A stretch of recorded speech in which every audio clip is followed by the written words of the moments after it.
Hello, educators. First community. My name is Kueny. I am the founder of Compassionate Educators, and I am here today because Anna and Mallory have really wanted to make sure that everybody here in their group really has an opportunity to go deep into mindfulness and awareness and really setting yourself up for success this school year to ensure that you are taking care of the most important thing that you have, the most important asset, the most important resource that you have is you, right?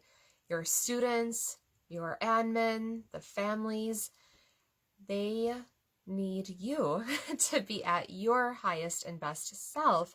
And you, especially when you shine that light, when you shine that awareness within, you can reach your fullest potential as well. So we're going to go deep today into what it is that you can do within your everyday life without adding just one more thing on top of it, to be present, to be aware, to really know that you have so much control over pieces of your life that when things come up, when trauma happens, when just the unexplainable, the unthinkable sometimes comes up, whether it's in your life, whether it's your students who are presenting those stories to you, and it feels like it's impacting you right here, right in your heart.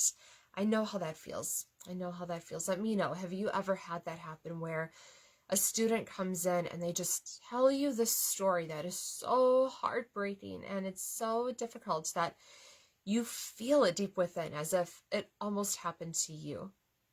Have you ever felt that way before? That can really take a toll as well. And that's something that not a lot of people have spoken about before in education, but secondary trauma, compassion fatigue, they're very real, very real. And so know that when you have those circumstances and you feel it here and you feel like you almost have experienced that trauma with them, you're not alone in that. And there are some things that we can do to help you become more aware, more mindful, so that you can be present, you can build that relationship with your students, but it's not impacting you on the level that can ultimately lead to the burnout, to the compassion fatigue, to the secondary trauma. Okay, so we're going to get really kind of back to basics today, in some degree, but at the same time, it's going to shed a light to maybe what is present in your life that can help you get through those times of either personal or professional traumas that come in. We'll also look at some different ways that you can let some things go that are not serving you.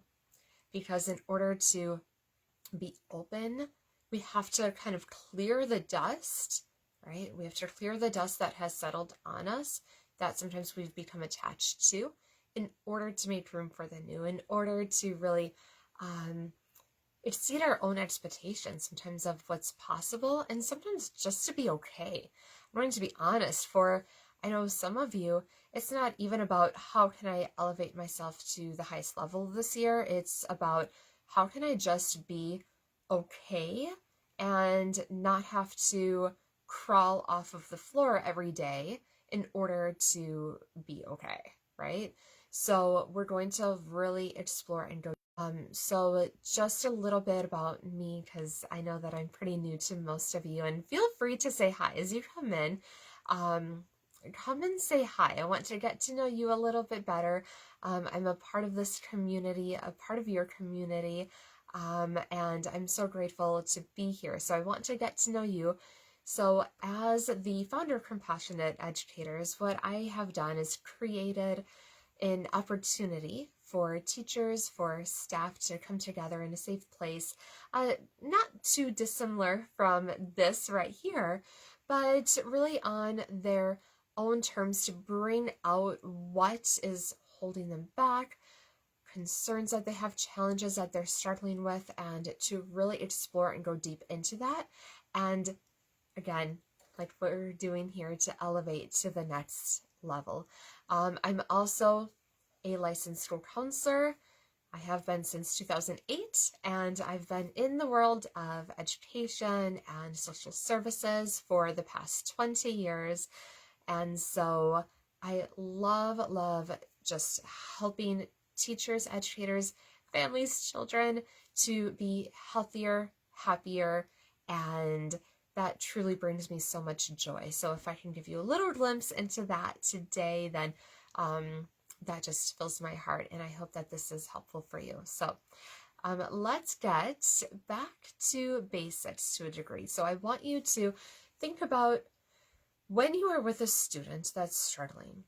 Maybe they have trauma in their background, or maybe you're not sure if they do or not. I will tell you that pre-pandemic, about 1 in 3 children have had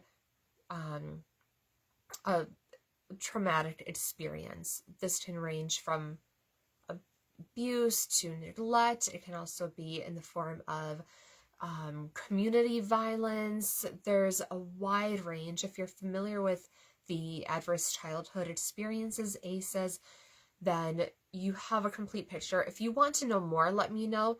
But we're not going to go into all of that today. That's for another time.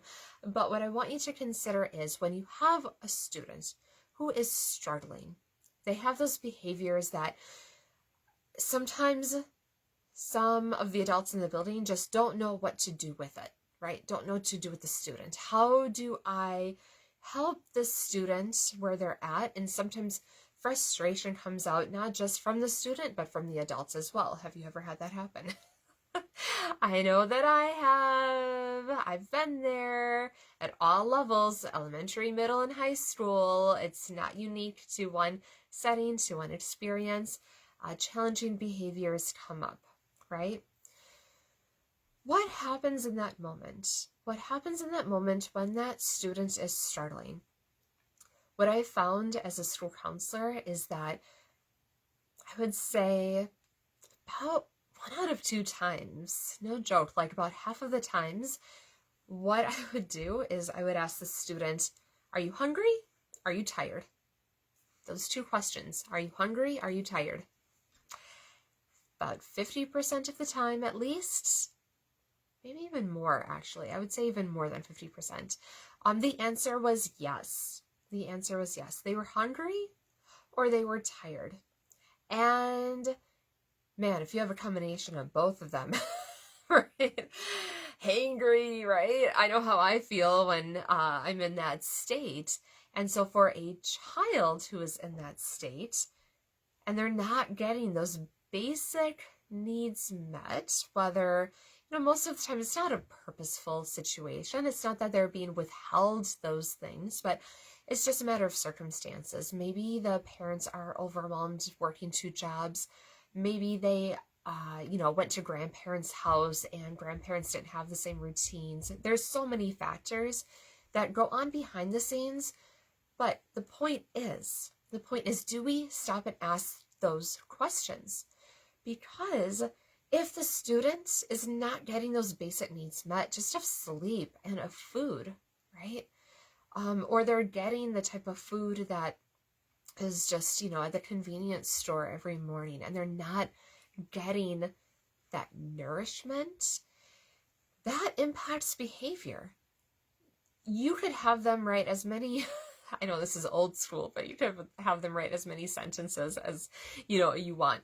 You can put them into a chill out corner. You can have them write reflection statements.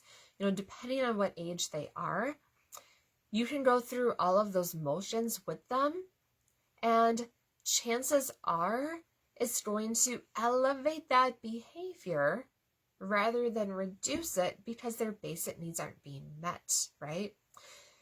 So I want you to consider the same for yourself. So when I help that student get their basic needs met, a lot of times, the majority of times, that's what happens. They are able to cope. They are able to function. They are able to express a higher level of problem solving and calmness, right? What about for ourselves though? As teachers, you are always on the go, right? I know, because I am right there with you. I've been right there with you, and this is my passion. This is my passion, to help you really assess and address what's going on behind the scenes. I know that for most of you, you are not getting 7-8 hours of sleep. Most of you are not getting 3 nutritious meals, throughout the day. Most of you are not putting aside even 15 minutes to move, to work your bodies. I know, and I get it. There is no judgment, no shame, no blame, none of that happening here. But we need to bring awareness. We need to get honest with ourselves. We really do. Because the more that we push it aside, the more that we pretend, right? We pretend that we are okay. We're okay. Just have to get through this, right? The more that we do that, the less okay we actually are. And the more likely it is that the burnout starts to show up, right? So we're going to get real honest. And if you want to have that conversation with me, absolutely. If you just want to, internally go through the process, absolutely, please do. But I want you to get real as I go through. I'm going to go through a list, okay? Most of you are familiar with Maslow's hierarchy of needs. This is something that thankfully, we are now applying more and more in the world of education and seeing how it impacts our students. But how often do you actually go through this for yourself and see where, and here's the thing too, sometimes we are doing things that are really good for us that we don't acknowledge. Sometimes there are certain things that you are doing in your life that are supporting you, that are nourishing you, that are helping you to get through in a joyful way or in an uplifting way. But we don't always acknowledge it. Okay, so I want you to acknowledge those pieces too, because then what we focus on expands, right? So we're going to look at what it is that you need to bring more of and what you are doing well to help it expand. And if there's anything that you need to let go of, okay? So all of those elements together can really make a powerful difference. And it's not hard, it's not stressful, it's just bringing some awareness. It's just bringing that awareness, okay? So we're going to move through the Maslow's hierarchy of needs, and I want you to reflect on your own life. Another reason this is so important is because we are models for our students. If we can't do this for ourselves, how do we expect our students and our families to do this? So if nothing else, I encourage you to take this moment to reflect, because as a teacher, you're always modeling. And so can you model the self-awareness, the self-compassion? Can you do that for yourself? Okay. So let me know if you are ready. Just say yes. Just say yes in the comments if you are ready to just bring some awareness. Bring some awareness, okay? So the first thing I want you to consider is, are you getting enough sleep? So many teachers that I talk to, wow, 4, 5, maybe 6 hours. Awesome. Ready. Love it. Yes. So how many hours are you getting of sleep? How many hours? Sometimes it varies. Sometimes I hear too, like during the week, it's maybe 5 hours. And then on the weekends, it's a little bit more. Some are using the weekends to try and catch up on sleep, which is somewhat of a myth. It might feel good in the moment, but your body has still taken a toll, physical and emotional toll, by not getting that amount of sleep during the week. So how many hours are you getting on average? And actually count the hours. Some people need less, some people need more. Okay? So yes, we are individual in that way, but at the end of the day, somewhere between 7, even up to 9 for some people is good. Wayne, 4 hours. Yes. So Wayne, what I would love for you to do, 4 hours, is look at typically that there needs to be a process of elimination with that. So if you're getting 4 hours, that means you have 20 hours in your day that you are focusing on something else. So obviously at least 8 hours minimum, right, is going into work. Probably, let me know, but I'm guessing you're more on the high end, maybe like 10, 11, 12, right? So how many hours are you dedicating to work? Where are the other hours going? Sometimes it can actually be really beneficial to start writing it down, and we see where the leaks are. A lot of times if we take a real look at the time, and I know that I used to have to do this where we had to do the time, what is it called? The time tracking, right? And you have to literally track your time during the day to see where their hours are going. Sometimes in our personal lives, as annoying as that might feel at first, it can be super helpful because we see where the gaps are. If you are someone who, let's say, I know for me, once the kids go to bed, I like a little Netflix time, but I realized that because of that, I was taking more time away from other things I could be doing, including getting my sleep. And it was also creating, the Netflix whole process of wanting to watch another episode. I was staying to bed super late. That's just me. So I had to eliminate that. As much as for me at first, I thought, this is my time. This is me time. I enjoy this. I want to be able to, watch what I want after the kids go to bed. It wasn't serving me. It really wasn't.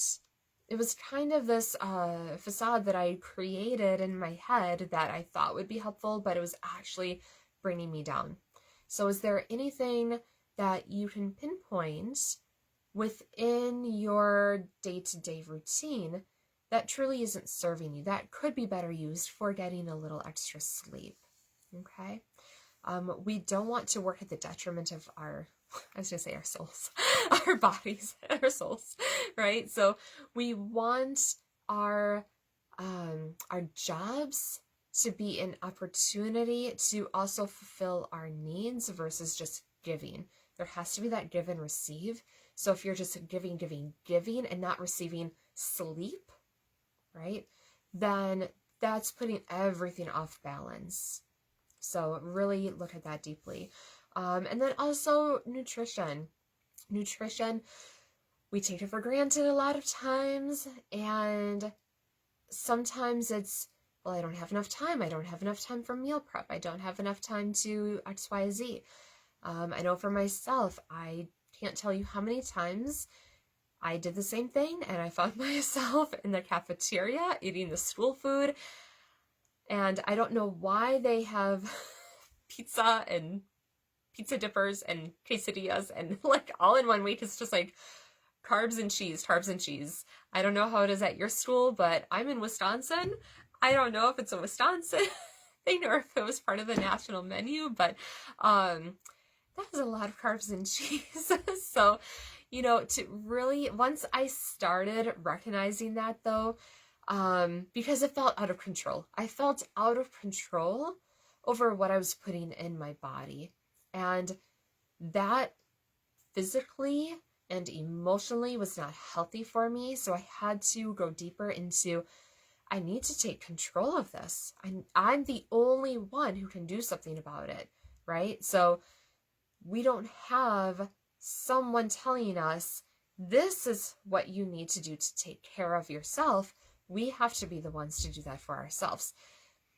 And I wish that I had like a butler or someone coming in to do that for me, but I don't, and I'm guessing that you don't either. So that is something we need to do for ourselves. And so just even taking like 15 minutes to determine what the plan is.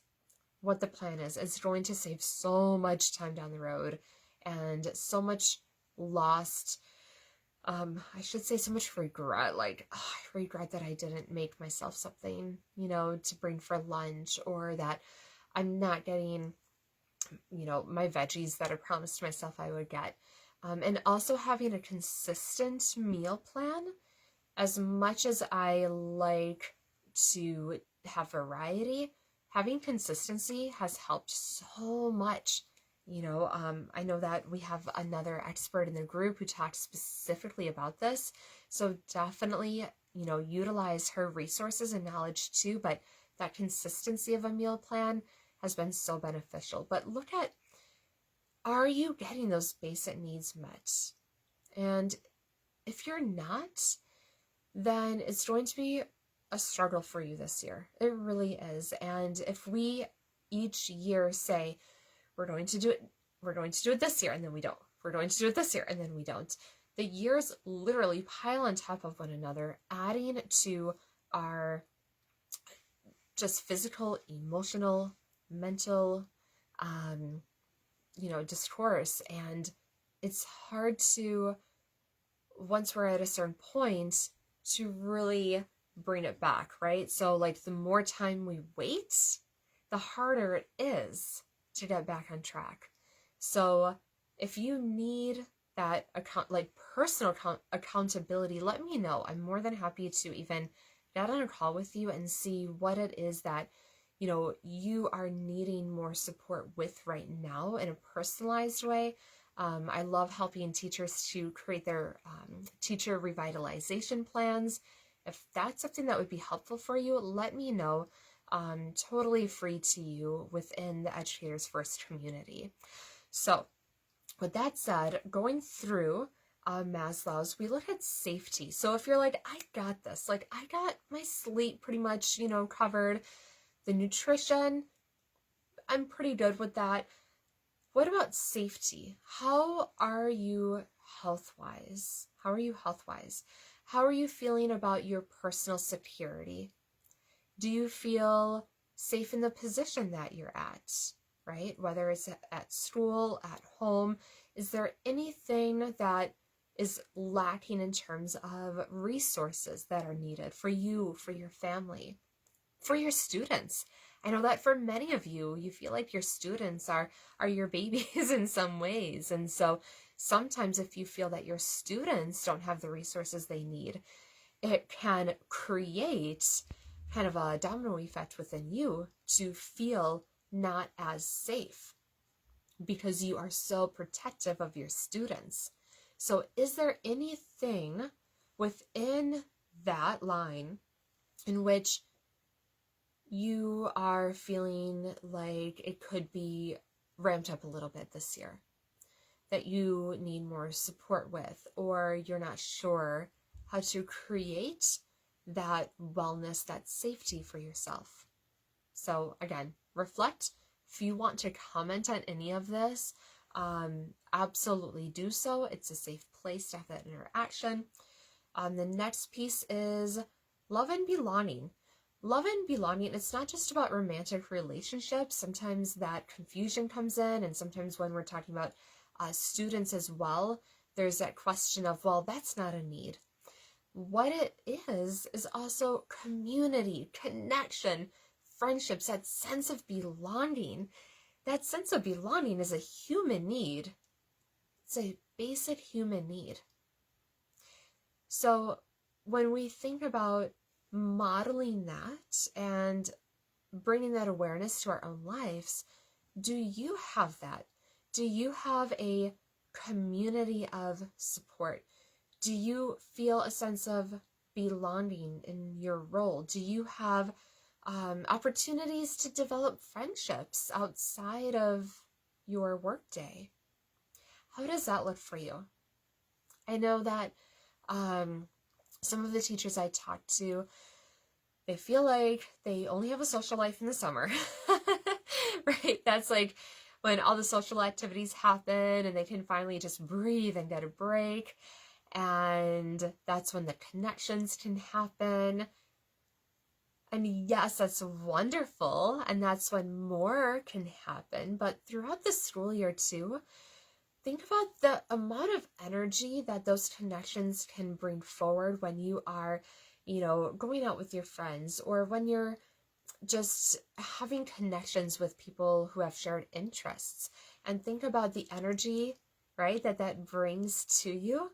And if you're not getting that throughout the school year, your energy is being depleted. It might be harder to find more joy.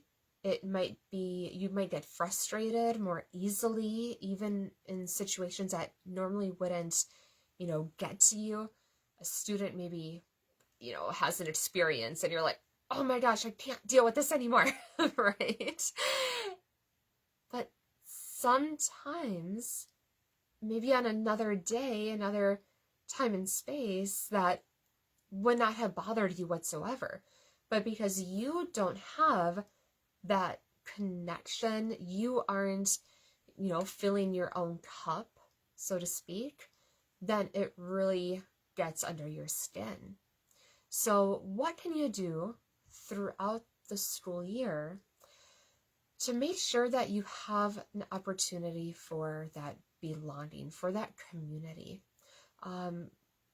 If any of you feel like you don't really have that right now, I encourage you to use this space even to make some additional connections. I have another Facebook group, Compassionate Educators. If you're looking for connections from other teachers around the country that care deeply about their students, but also want to prioritize their needs, but looking for those connections, that community building, so that you don't feel alone in this, because it can be very isolating. Your role can be isolating. I get it. I've been there. There's also amazing opportunities to connect in real time and virtually. So take a look at that. Okay? The next one is esteem. So looking at self-esteem, respect, recognition, feeling like you have some freedom to choose. That's a really important one. If you feel like you're stuck, like there's no opportunity for movement, no freedom to make your own choices, if you're feeling like you're not given the respect that you quote unquote deserve, that can have a really damaging effect on mental health. And sometimes it does come from the external, but there are things that we can do internally to turn that around.